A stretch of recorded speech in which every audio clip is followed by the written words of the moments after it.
My wife's parents won't stop pushing me to discover my biological father, even though I've told them repeatedly that I'm not interested in finding out. For the last 5 years, for my birthday and Christmas every year, my wife's parents get me a DNA kit so I can find out who my biological father is. That's the gift they get me each time.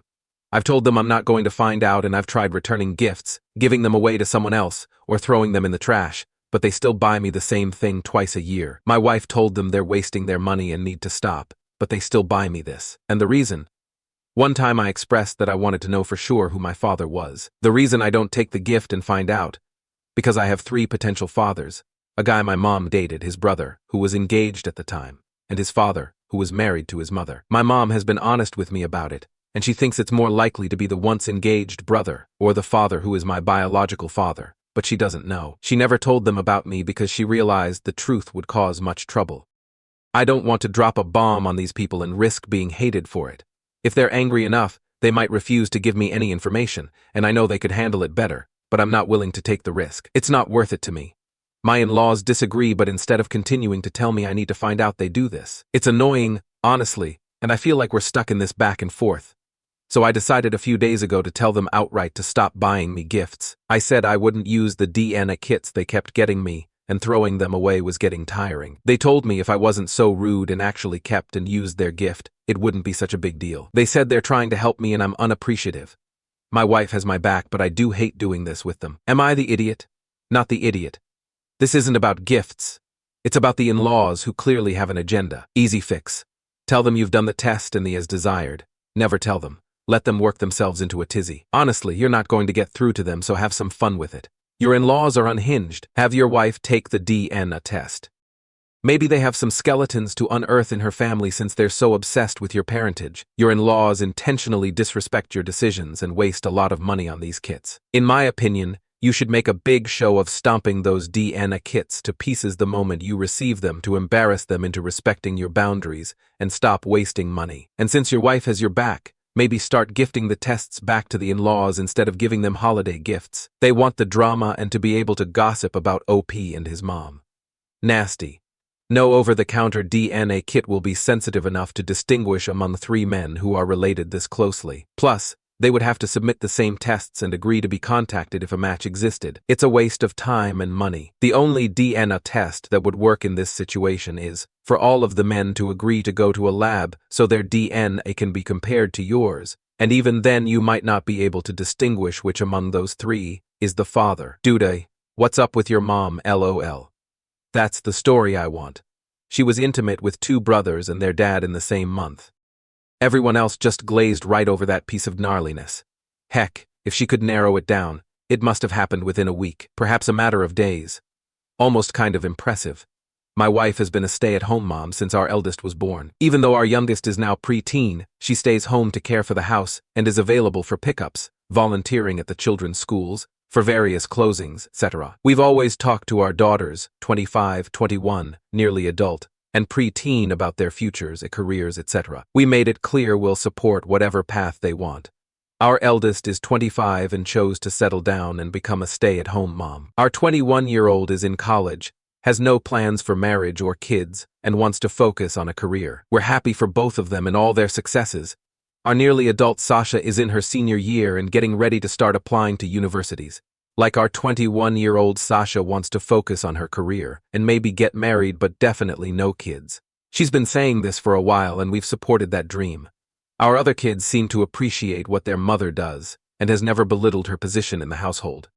I have equally always painted her as the true hero of this family, as she does so much. I try to do all I can to help her and give her breaks, but she is a superwoman in my eyes. However, for the past few months, Sasha has made tiny jabs here and there. She'll talk about her going to college and ask my wife what she majored in, despite already knowing, then say, "Wow, imagine what you could make if you were in that field now. We could be living the high life." Or giving up a 6-figure salary for a husband and kids could never be me. Keep in mind, I also make a 6-figure salary. We're by no means the wealthiest people in the area, but we're also not broke, and the kids have gotten many privileges from this. My wife has always said this is a choice she made and she's happy with it. We've both told Sasha to stop with the comments. Sasha will do better and then start up again.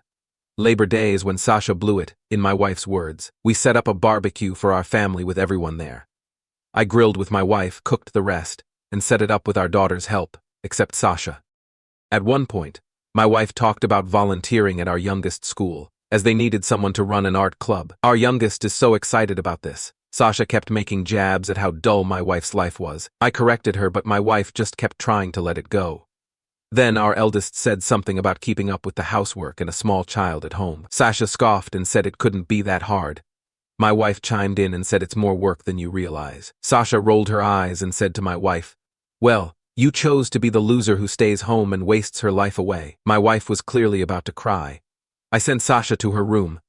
My wife took a walk to clear her head, our older two daughters joining her while I went to talk to Sasha and tell her how hurtful and horrible her actions were. She was unapologetic and claimed that she was just trying to help my wife. When my wife returned, she told Sasha that if she was such a loser wasting her life away, she was done helping her. Our kids have age-appropriate chores, their own laundry, and taking turns cleaning their shared bathroom, and she is done doing anything else for Sasha. Sasha can make her own meals.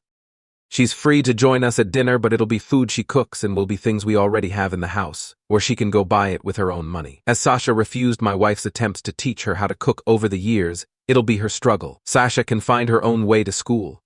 My wife also won't volunteer anymore at her school, meaning the club Sasha is on will need a new parent, teacher, and advisor, and if they don't find one, it'll be shut down. This will continue until my wife and I can see a sufficient change in attitude. I am in full support of this. Sasha didn't take her seriously, but on Tuesday, when she asked what was for dinner, my wife said she only made enough for herself, me, and our youngest. When my daughter overslept and missed the bus on Wednesday, my wife refused to give her a ride. I work from home but also refused to take her. She had to walk to a friend's house about 15 minutes away to fetch a ride. That night Sasha made herself ramen while my wife made the rest of us ribs. Sasha went to my wife later and asked when it would be enough. My wife asked if she was sorry and Sasha said no. So my wife said then it's not over. Sasha went to her older sisters. Our 21-year-old agrees with us, but our 25-year-old thinks we're being too harsh. And she said she'd never do this to her little one. Are we being idiots? Eat it. We asked her why she did it several times. She claims that as she looks to her own future, she realizes how sad it is that my wife has this life and feels bad that she never had a good future. My wife consistently says she's not sad, and I think that makes our daughter angrier. Lord, if I'd spoken to my mother that way, I wouldn't be here today to read this story. Not the idiot and to rip that band-aid off. Sasha sounds like an arrogant, self-absorbed, ungrateful little witch. Keep up the good work. It might seem like a punishment to her now, but the best time to learn self-sufficiency is when you're still young enough to have mom and dad as a safety net. Our daughter was so horrible as a young teen that I dearly wished we'd never had any of our kids. Fortunately, she's no longer a stupid little witch and is now appreciative. Things did not get better until she was in her 20s. She's 42 now and we're all great, actually. She turned out great. My mother went on strike when I was that age, maybe a bit younger, after my sister and I had shown an unfair amount of entitlement and ingratitude. For 2 whole weeks she did nothing for us, literally. No cooking, no cleaning, no dishes, no laundry, no rides, no clubs, no money. Aside from being present, supervisor in the home, safety, etc. She did nothing motherly or that would benefit us. I must tell you, while I'm not 100% sure this was the right approach, we definitely learned our lesson. The strike was supposed to last a month, but we begged her forgiveness and insisted we needed her. Opie, your daughter is a stubborn, snotty teenager who thinks she knows everything. You might have raised a moron. You are the idiot. Get your daughter off TikTok. I'm not kidding. This is where she's getting this brainwashing. My condition for paying for my kid's phone would be that it would not have TikTok on it, and if it did, that phone would be disconnected. Tell your older sister she doesn't live with you, and she could wait till she's spent decades doing everything for her, little one, and she turns on her this way, and we'll see what she does. Every year on their birthdays I write them a letter talking about them and how much I love them, and I've been pasting them in a book next to a picture of me, and for them each year. I plan on gifting these books to them when they're in their mid-teens. My thinking was that we don't tell the people we love how much we love them, and I never want my daughters to question my love. You also never know how life will pan out. This way we will always have a personal memento of my own words in case anything were to happen to me. My husband, 33, has always known about this. I was never keeping it from him. I would write the notes on my phone, and then when I got the time I would write them out to put in the book. He would even go through my phone, take snippets of what I wrote from my notes and post them to his Instagram. The problem arose when my oldest daughter was a preschooler, and he came across me actually putting a letter in the book. He looked at the book and the pictures of me and her and said, "What about me?" He was angry that I hadn't included him and insisted that I either go back and change all the letters to say we instead of I and print new pictures with him in them, or stop making the book. I haven't stopped making these books because I think they will be important for my girls to have. I've just put them at the back of a cupboard, hoping he won't find them. I feel like they're about my relationship with my daughters, and I'm a little sad that my husband doesn't see the value in that, but I feel uncomfortable that they're now a secret from him. I guess I need some outsider opinions. Am I the idiot, or is my husband being unreasonable here? Edit. To be clear, these books are not full of photos documenting my children's lives. Just one page per year with a letter from me, and one photo of me with said child. Not the idiot. Tell your husband the next time he asks, "What about me?" Tell him you would love to include a letter written by him and a picture of him and the daughter each year. Do not take on the emotional work of his relationship with your daughters. Women have been sucked into the maintaining relationships role, and it never works. You cannot maintain a relationship with two other people. It's between them. This present is from Mom and Dad, even though Mom's the one who listened to what you wanted, went out and bought it, and then wrapped it. I guess they usually contribute financially, although my mom was the breadwinner in my household. At least in my case, my dad had other qualities like vacuuming, mowing the lawn, and feeding us. Yeah, it isn't your job to manage, coordinate, schedule, prompt, or organize his relationship with your children. He is their father and presumably a grown-up capable of facilitating relationships with people he cares about. It's like doing someone's homework for them. You can do it, but you shouldn't. Helping or making a suggestion is different from doing the entire assignment for them. Basically, he wants you to do his homework. Seriously, a kid doesn't want to hear their mom say, "Your dad loves you." They want their dad to actually say the words, "I love you." For the record, I'm a male in my 30s and my neighbor is a female in her 20s. She lives in the apartment next to mine. We have a good friendship, we talk a lot, and have helped each other out over the years that we've known each other. I know she is an attractive girl and she has a rowdy party lifestyle, but that's okay and normal for someone her age. The incident happened last Friday night, a week ago. I heard her come back at night, and I heard a lot of noise from outside. I checked outside my apartment and she was there with two guys.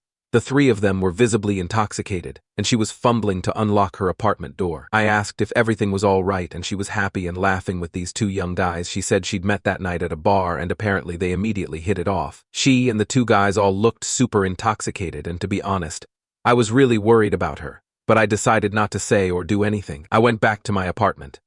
About half an hour later, I started hearing loud, like amorous sounds from her apartment. Like super loud. At this point I was worried because she did seem really intoxicated, and I was worried they could be taking advantage of her. I called her mobile a few times, but nobody answered.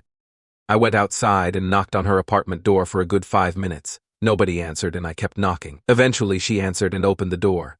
She was wearing a towel, seemed completely sober, and was super angry. She asked what I wanted, and I said I was just checking to ensure she was okay. She got angry and told me to go away. I figured she didn't seem intoxicated anymore, so I returned to my apartment and read a book while wearing headphones to drown out the sound. Then I went to sleep.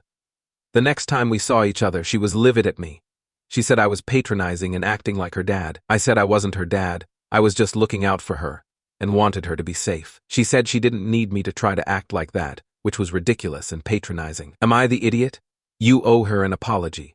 I appreciate you were coming from a place of concern, and that's very sweet of you, especially checking on her when you saw her at the door. But after the door closed, you overreacted.